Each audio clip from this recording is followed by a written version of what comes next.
तर आज होता संडे, मग मी निघाले मार्केटला मच्छी आणण्यासाठी. मार्केटमध्ये गेले, थोड्याफार मच्छ्या वगैरे बघितल्या. मग काय घेतली आपली फेवरेट कोळंबी आणि त्यासोबत घेतली होती मी मच्छी अशी साफ वगैरे करून घेतली. घरी गेले, मग त्याला चांगलं 2-3 पाण्याने धुवून घेतलं स्वच्छ.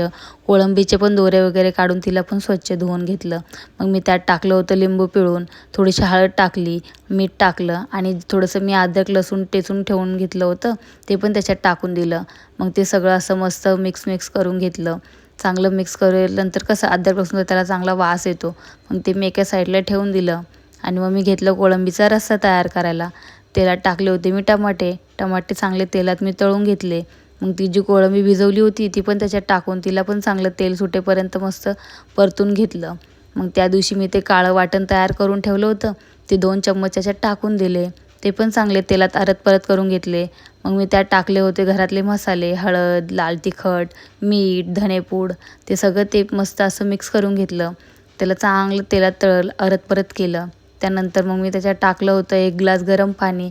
1 ग्लास गरम पाण्यात ते उकळून घेतलं. ते एका साईडला उकळत होतं तेपर्यंत मग मी घेतली मच्छी फ्रायची तयारी करायला. त्यात मी घेतला होता रवा, लाल मसाला, हळद, मीठ, ते सगळं मिक्स करून घेतलं आणि मग मी टाकली अशी मस्त मच्छी फ्राय व्हायला. मच्छी फ्राय होईपर्यंत मी घेतल्या भाकरी करायला.